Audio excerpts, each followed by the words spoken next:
Right now, in Venezuela, a doctor earns less than $5 a month. A single egg costs more than a day's wages. The bolivar lost 99.9% of its value, 13 million% inflation. Not over decades, over months, but here's what nobody tells you. Some Venezuelans are doing fine. They're not rich. They're not politically connected. They simply converted their savings into 7 specific items before the collapse hit. Items that became the real currency when paper money became toilet paper. One of those items? A $10 pair of reading glasses that now trades for a month of groceries.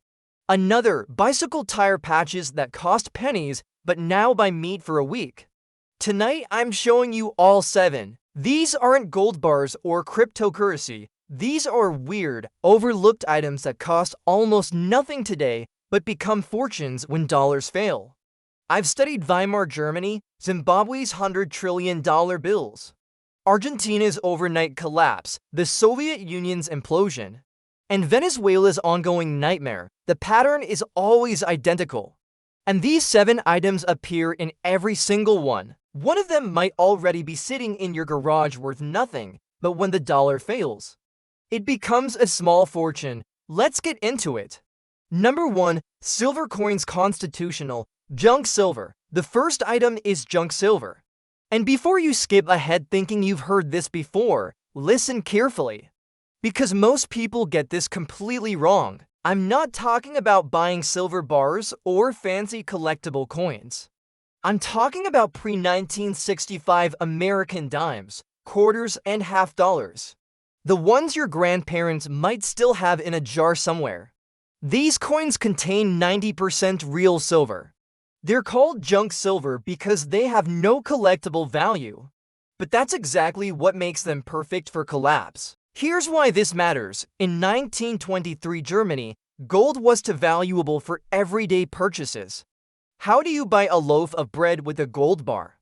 You can't make change, but small silver coins? Those worked perfectly for daily transactions. In Argentina's 2001 collapse, people with junk silver could buy groceries when pesos became worthless. The coins were recognizable, divisible, impossible to counterfeit, and universally trusted. A single pre-1965 dime contains about $2 worth of silver right now. A quarter has about $5 worth. These are perfect sizes for small transactions. One face value dollar in junk silver, that's 10 dimes or 4 quarters, contains about $20 to $28 worth of silver today. But more importantly, it's recognized instantly. Everyone knows what a quarter looks like. No testing required, no questions about purity. It's obviously real American currency that happens to contain real silver. The key data points you need to know. Pre-1965 dimes, quarters, half dollars contain 90% silver. Current melt value is roughly 20 times face value. $100 face value, that's for 100 quarters, contains about 72 ounces of actual silver. Start with $100 face value. That's about $1,500 to $2,000 at current prices. It sounds like a lot, but when currency collapses, this becomes your actual money. Silver has been money for over 5,000 years.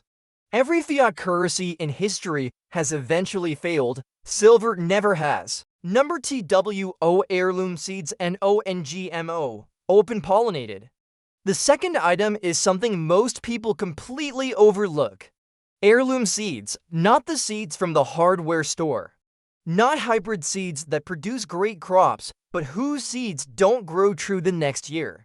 I'm talking about open pollinated, non-hybrid, heirloom varieties that you can replant forever. In April 2020, something happened that shocked the prepper community. Seed companies stopped taking orders.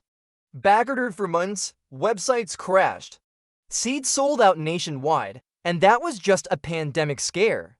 Imagine an actual collapse. Here's what makes heirloom seeds different from regular seeds.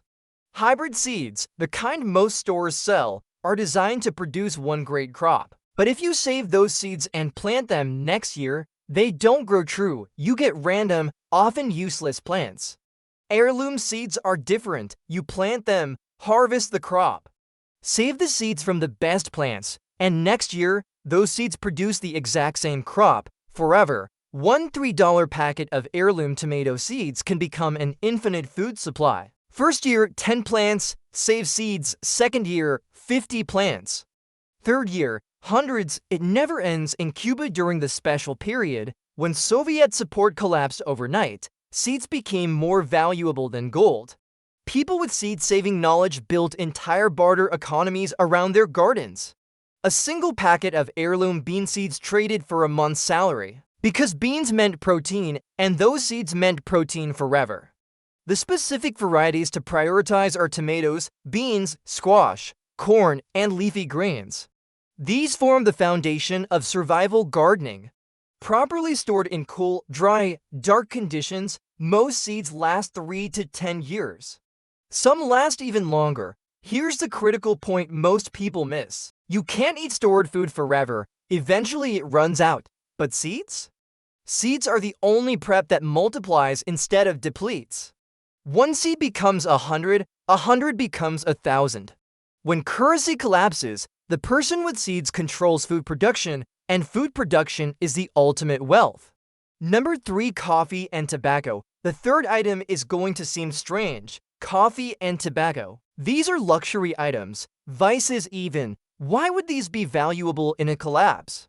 Because history proves they become more valuable than almost anything else. Let me tell you about Russia in 1991. When the Soviet Union collapsed, the ruble became worthless overnight.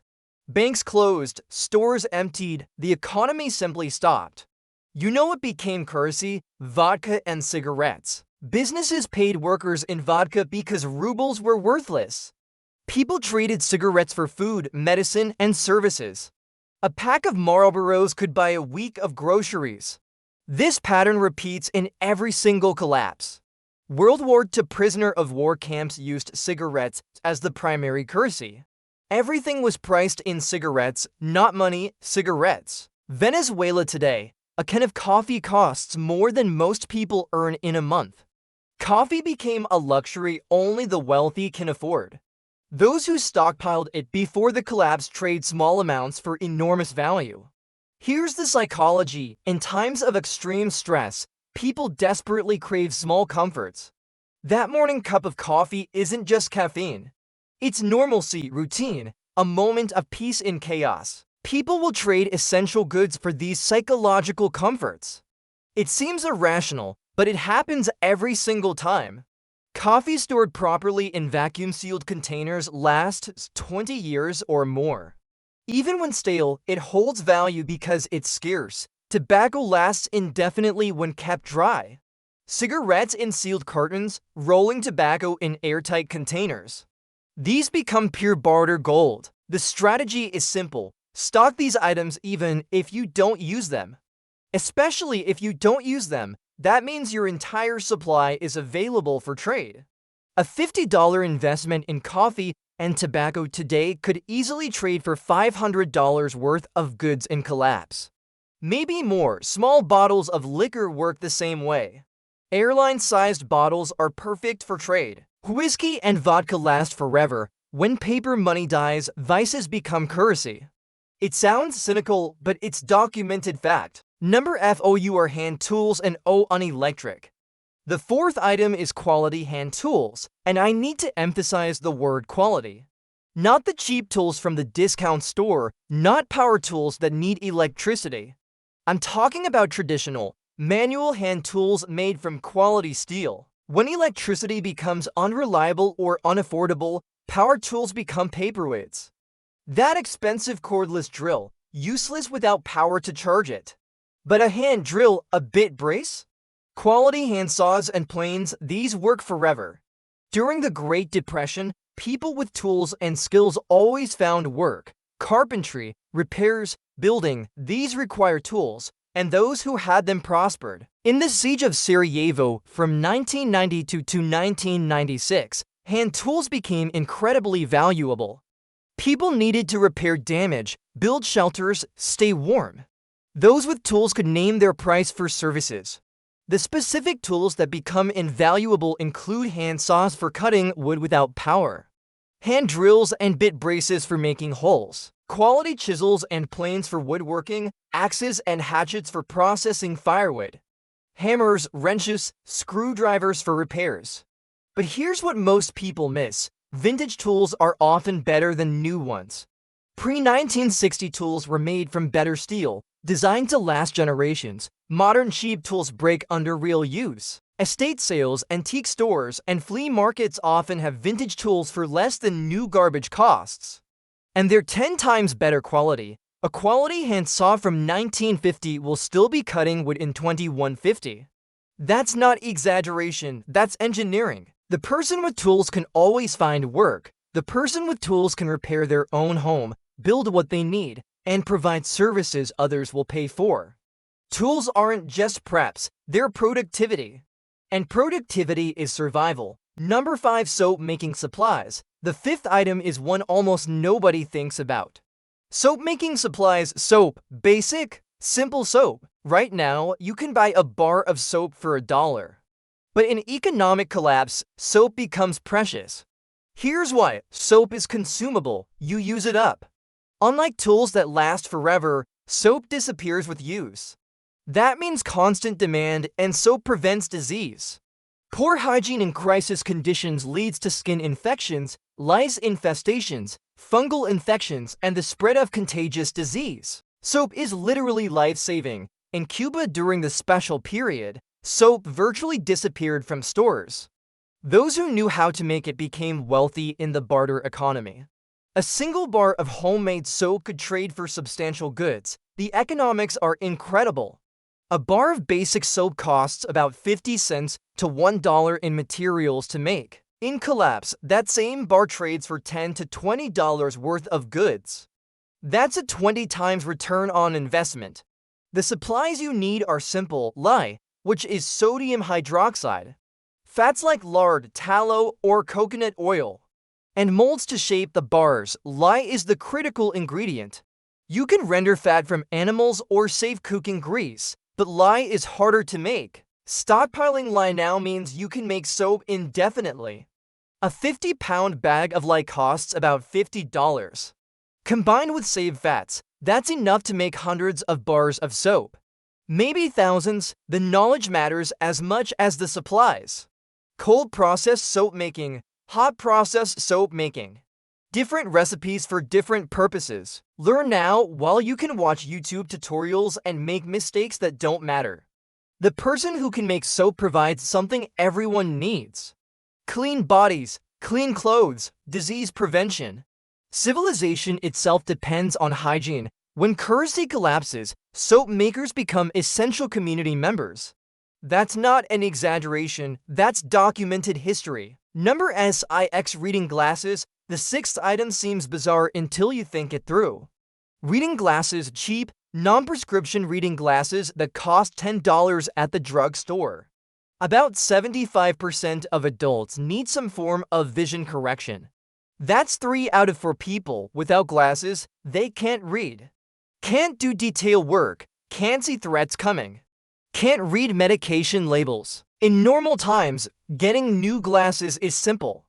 Eye exam, prescription, order online or walk into a store. In collapse, that entire system breaks down. Optometrists aren't available, manufacturing stops, supply chains fail. The glasses you have are the glasses you keep, and when they break, you're disabled. During the Soviet collapse, eyeglasses became major barter items. People traded family heirlooms for simple reading glasses. Because without vision correction, they couldn't function. In Venezuela right now, glasses are luxury items most people can't afford. A simple pair that costs $10 in America might cost a month's wages there. Here's the opportunity. You can buy reading glasses in various strengths for a few dollars each, +1, +1.5, +2, +2.5, +3. Different people need different strengths. 20 or 30 pairs costs maybe $200. Takes up almost no space. Now imagine this scenario. A skilled carpenter can't work because his glass is broke. You have a generic pair that happens to work well enough for him to function. What's that worth to him? Probably months of carpentry work. Possibly everything he has. Magnifying glasses work too. Safety glasses for eye protection, sunglasses that block UV to prevent cataracts. This is one of those items where having it when someone desperately needs it makes you invaluable. They'll remember who helped them, and they'll repay that debt. $200 in reading glasses today could be worth thousands in trade value when optical supply chains collapse. Number 7. Bicycle parts and repair supplies. The 7th item is bicycle parts and repair supplies. This one comes directly from Cuba's experience in the 1990s. When Soviet oil shipments stopped, cars became useless, fuel was unavailable or unaffordable. Bicycles became the primary transportation for millions of people overnight. The same pattern happened in World War II Europe. In occupied territories, bicycles were essential. Fuel was rationed or unavailable, people rode bikes for everything. In Venezuela right now, as fuel becomes scarce and expensive, bicycles are surging in use. And bicycle parts, they're premium barter items. Here's the problem. That bicycle sitting in your garage? The one you haven't used in 5 years, the tires are probably cracked. The tubes are flat, the chain is rusty, the brakes don't work.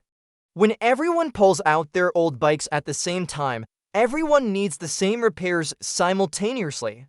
And the supply chain for bicycle parts has collapsed along with everything else. The specific parts that become valuable include inner tubes in various sizes, patch kits for repairing tubes, tires that wear out faster than tubes, chains that wear out with use, brake pads that wear constantly, cables for brakes and shifters, and basic tools like tire levers, pumps, and multi-tools. A simple flat tire repair takes 10 minutes if you have the supplies.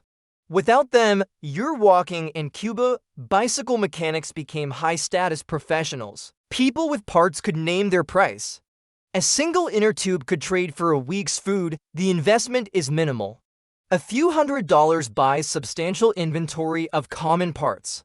Tubes in 26-inch size fit most adult bikes. Patches cost pennies each. Brake pads and cables are cheap now. Learn basic bicycle repair. It's simple. Changing a tube takes 15 minutes to learn. Adjusting brakes takes 20 minutes. These aren't complex skills. The person with parts and knowledge becomes essential when transportation matters. And in collapse, transportation always matters. So there you have it. 7 items that history proves become invaluable when currencies collapse. Silver coins for real money that governments can't devalue. Heirloom seeds for food production that multiplies forever. Coffee and tobacco for trade goods that desperate people will always want. Hand tools for productivity that doesn't depend on electricity. Soap-making supplies for hygiene that prevents disease and creates endless trade value. Reading glasses for vision correction when optical systems collapse. Bicycle parts for transportation when fuel becomes unaffordable. None of these are expensive, none are complicated. All of them are available right now while nobody else is thinking about them. Combined, maybe $500 to $2,000. Less than a month's rent for most people. But here's what that investment represents. It represents the ability to function when paper money fails, the ability to trade when stores close, the ability to produce when supply chains collapse. Every currency collapse in history follows the same pattern. It happens faster than anyone expects. The 96-hour window closes before most people react. The items on this list don't become valuable slowly. They become valuable overnight. The day before collapse, reading glasses are $10. The day after, they're worth a month of food. You can't stockpile these items after the collapse starts. By then, everyone wants them. By then, prices explode. By then, it's too late.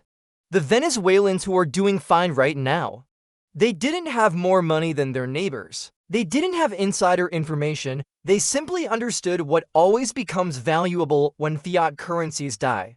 And they acted while there was still time. The question isn't whether the dollar will face challenges.